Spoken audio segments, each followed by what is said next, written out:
Vitamin B12 is one of several B vitamins needed for brain function and DNA synthesis.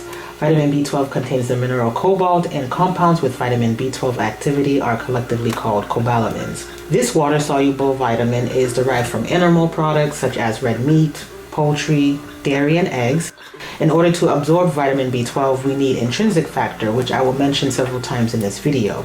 Intrinsic factor is a glycoprotein that is produced by parietal cells or chief cells in the stomach.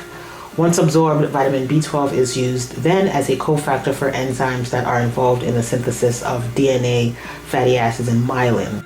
Any excess vitamin B12 is then stored in the liver.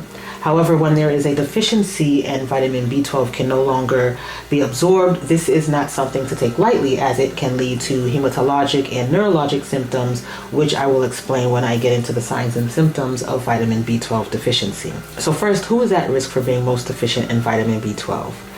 They include older adults aged 65 and older, and those living in long-term care facilities. And this is because as we age or move less or eat less, we have a likelier incidence of gastric atrophy, a condition marked by thinning of the inner lining of the stomach wall, as well as the loss of gland cells in the lining that release substances that help with digestion.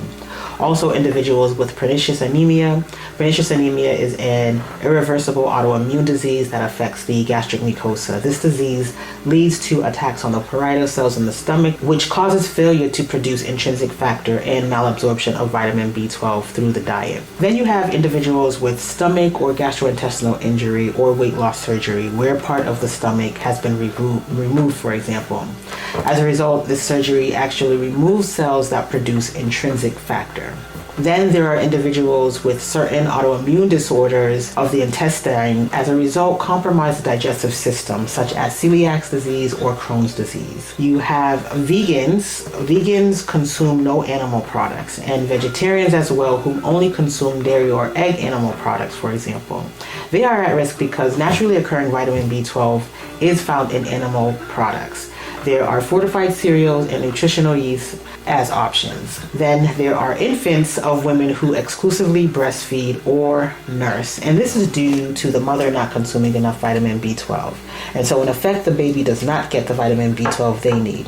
If untreated, vitamin B12 deficiency in infants can result in multiple problems and complications, including neurological damage, failure to thrive, developmental delays, and anemia. And then you have individuals who are taking other medications that they may not know can interact with vitamin B12 absorption. The two main drugs are gastric acid inhibitors and metformin. Gastric acid inhibitors include proton pump inhibitors such as Prilosec and Prevacid, as well as histamine 2 receptor antagonists such as Zantac. These drugs are used to treat GERD and heartburn, for example. Then you have metformin, on the other hand. This treats diabetes and targets the high blood sugar levels in the blood.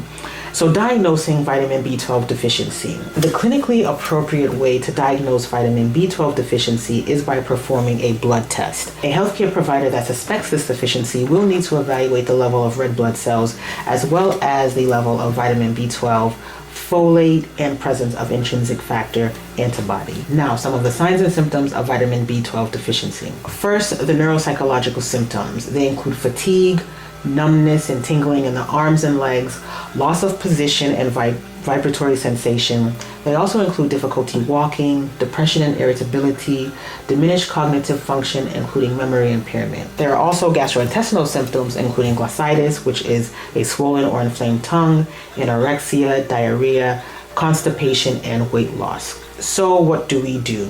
First, we need to try and consume a good and balanced diet with products high in vitamin B12.